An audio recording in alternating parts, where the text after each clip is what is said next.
Bismillahirrahmanirrahim. Assalamualaikum warahmatullahi wabarakatuh. Hai anak-anakku semuanya, kembali lagi bersama Ibu Dita. Dan di video kali ini kita akan sama-sama belajar mengenai kisah kelahiran hingga proses dakwah Nabi Muhammad SAW di kota Mekah. Tapi sebelum kita mulai pembelajaran hari ini, yuk sama-sama kita klik tombol like, subscribe, dan share link ini ke teman-teman kalian supaya mereka juga paham dengan materi yang akan Ibu berikan hari ini. Dan sebelum kita mulai pelajaran, marilah kita sama-sama membaca Bismillah. Bismillahirrahmanirrahim. Langsung aja yuk kita ke materi pembelajarannya. Nah, tahukah kalian bahwa sebelum hadir ke muka bumi ini, Nabi Muhammad SAW sudah dikabarkan oleh Allah Subhanahu wa Ta'ala kepada nabi-nabi sebelumnya sebagai sosok manusia yang memiliki sifat-sifat mulia. Bahkan Allah selalu bersalawat kepadanya. Nabi Muhammad adalah penutup para nabi yang menjadi rahmat seluruh alam. Nabi Muhammad adalah pembawa berita bahagia, ancaman, dan perintah yang merupakan manusia teladan sepanjang masa. Ia adalah manusia utusan Allah Subhanahu wa Ta'ala yang kepadanya umat manusia memohonkan syafaat. Tidak satu pun makhluk yang mencapai kesempurnaan yang dicapai Nabi Muhammad SAW. Sejak kecil, dia manusia yang seumur hidupnya tidak pernah berbohong, tidak pernah mengkhianati janji, dan sayang kepada yang miskin. Sungguh beruntung orang yang dapat menjumpainya dan mengikuti ajarannya. Kita sebagai pengikutnya, meskipun tidak menjumpainya, wajib meyakini kebenaran dan patut menjadikan teladan dalam kehidupan ini. Nah, untuk itu, supaya kalian bisa lebih memahami penjelasan dari Ibu, coba ada hal-hal yang harus kalian hafalkan terlebih dahulu ya, yaitu orang-orang yang berperan pada masa kecil Nabi Muhammad SAW. Tahukah kalian siapa saja yang berperan dalam masa kecil Rasulullah? Yang pertama-tama adalah beliau memiliki seorang kakek yang bernama Abdul Muthalib, dan beliau memiliki ayah yang bernama Abdullah. Lalu beliau memiliki ibu yang bernama Siti Aminah. Selain memiliki ibu kandung, beliau juga memiliki ibu susuan atau ibu yang menyusuinya dan mengasuhnya, yaitu Halimatus Sa'diyah. Dan yang terakhir, beliau juga sempat diasuh oleh pamannya, yaitu Abu Thalib. Paham sampai sini? Oke, selanjutnya kita akan langsung ke materi berikutnya. Proses kelahiran hingga dewasa Nabi Muhammad SAW sebelum diangkat menjadi Rasul. Nah, yang pertama-tama, pada tanggal 12 Rabiul Awal atau tanggal 20 April tahun 571 Masehi bertepatan pada hari Senin, lahirlah Nabi Muhammad SAW dari rahim seorang janda yang bernama Siti Aminah. Nah, Nabi Muhammad ini sudah menjadi anak yatim sejak masih dalam kandungan ibunya saat berusia 6 bulan. Karena ayahnya yang bernama Abdullah sudah meninggal dunia sebelum Nabi Muhammad lahir ke muka bumi ini. Lalu setelah lahir, Nabi Muhammad juga sempat diasuh oleh seseorang yang bernama Halimatus Sa'diyah. Selain diasuh, beliau juga disusui oleh Halimatus Sa'diyah. Selanjutnya, 6 tahun kemudian, pada usia 6 tahun, Nabi Muhammad sudah menjadi seorang yatim piatu. Setelah ibunya meninggal, Nabi Muhammad pun diasuh oleh kakeknya, yaitu yang bernama Abdul Muthalib. Kakeknya adalah seorang pemuka Quraisy yang sangat disegani. Nabi Muhammad SAW mendapatkan kasih sayang dan perhatian yang besar dari sang kakek. Nah, selanjutnya 2 tahun kemudian, pas berusia 8 tahun, kakeknya meninggal dunia dan Nabi Muhammad diganti asuhannya oleh pamannya, yaitu Abu Thalib. Ya, Abu Thalib mengasuh Nabi Muhammad semenjak beliau berusia 8 tahun. Dan masa-masa remajanya Nabi Muhammad itu bersama Abu Thalib. Sejak diasuh oleh pamannya, Nabi Muhammad SAW berkembang sebagai seorang anak yang mulai menginjak masa remaja. Disitulah Nabi Muhammad SAW diperkenalkan oleh pamannya bagaimana cara menjalani hidup. Nabi Muhammad mulai mencari pekerjaan sebagai buruh di usianya yang baru 10 tahun agar dapat menghidupi dirinya sendiri. Mulailah ia menjadi penggembala ternak milik orang lain di daerah gurun Mekah yang sangat panas. 4 tahun kemudian, di usia 12 tahun, pamannya mengajarkan ilmu perniagaan atau ilmu perdagangan. Nabi Muhammad yang masih remaja pun turut serta dalam pengelolaan ekonomi pamannya. Ia sudah ikut membawa barang perdagangan yang diambil dari majikannya, yaitu Siti Khadijah. Hampir 3 tahun Nabi Muhammad SAW mengikuti pamannya untuk menjajakan barang dagangannya. 13 tahun kemudian, yaitu Nabi Muhammad berusia 25 tahun, mulailah Nabi Muhammad SAW melakukan perdagangan sendiri tanpa bantuan pamannya. Dan di sini Nabi Muhammad SAW sudah mendapatkan kepercayaan dari banyak orang, dari banyak pihak, karena sifat-sifatnya yang sangat baik dan sangat ahli dalam melakukan perdagangan. Rahasia kesuksesan usaha dagang Muhammad SAW diantara lain adalah yang pertama, beliau memiliki pendirian yang teguh. Yang kedua, beliau memiliki semangat kerja yang tinggi. Yang ketiga, memiliki kejujuran yang luar biasa. Yang keempat, menjunjung tinggi amanah. Yang kelima, mampu menghadapi cobaan dan rintangan yang datang. Yang keenam, menyamakan pelayanan terhadap pembeli, tidak membeda-bedakan antara pembeli yang satu dan lainnya. Yang ketujuh, memiliki sifat percaya diri. Yang kedelapan, menampilkan keramahan, kesopanan, serta kasih sayang kepada orang lain. Nah, majikannya yaitu Siti Khadijah itu memutuskan untuk menikahinya karena terkagum oleh sifat-sifat baiknya ya, dan memiliki 7 anak bersama Muhammad SAW. Yang pertama-tama adalah Ibrahim, yang kedua adalah Qasim, yang ketiga adalah Abdullah, yang keempat Zainab, yang kelima Ruqayyah, yang keenam Ummi Kulsum, dan yang terakhir adalah Fatimah. Nah, Nabi Muhammad SAW diangkat menjadi Rasul. Ada yang tahu Nabi Muhammad diangkat menjadi Rasul pada usia berapa? Nah, Nabi Muhammad SAW diangkat menjadi Rasul itu pada tanggal 17 Ramadan pada usia 40 tahun.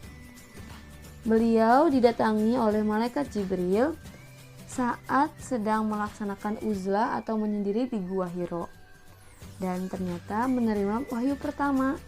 Dan wahyu pertama itu adalah yang terdapat dalam Al-Quran surat Al-Alaq ayat 1-5 yang berbunyi, Bismillahirrahmanirrahim, Yaqra bismi rabbikal ladzi khalaq, khalaqal insana min 'alaq, Iqra wa rabbukal akram, Allazi 'allama bil qalam, 'allamal insana ma lam ya'lam.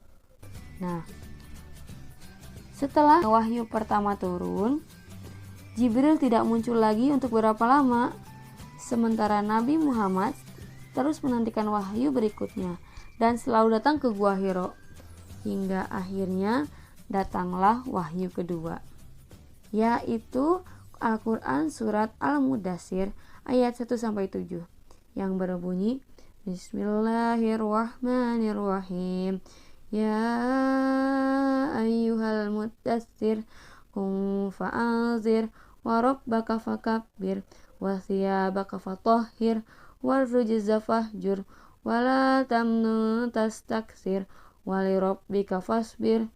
Setelah wahyu kedua turun, maka Nabi Muhammad SAW mulai berdakwah kepada seluruh umatnya di kota Mekah. Yang pertama-tama dakwah yang beliau lakukan adalah secara sembunyi-sembunyi. Dan beliau melakukan dakwah sembunyi-sembunyi itu di rumah Arqam bin Abdul Arqam al-Khuzimi.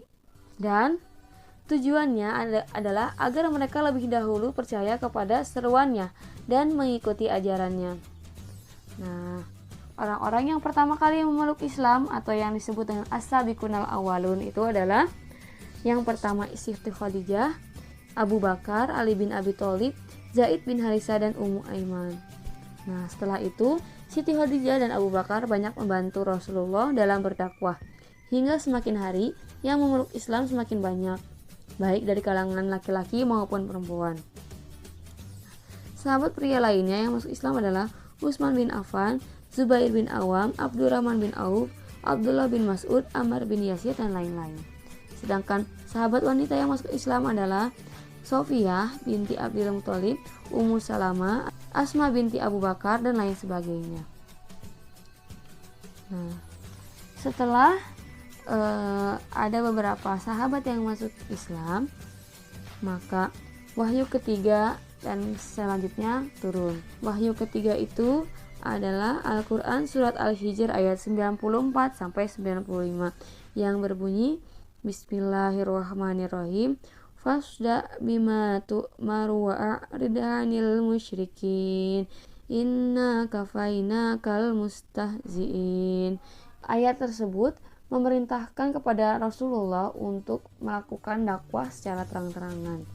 Dan wahyu berikutnya adalah Quran surat Asy-Syu'ara ayat 214 sampai 215 yang berbunyi Bismillahirrahmanirrahim. Wa anzir ashiratakal aqrabin wahfid janahaka liman ittaba'aka minal mu'minin. Wahyu ketiga dan selanjutnya itu adalah perintah untuk melaksanakan dakwah secara terang-terangan kepada seluruh umat manusia yang ada di kota Mekah. Seperti itu.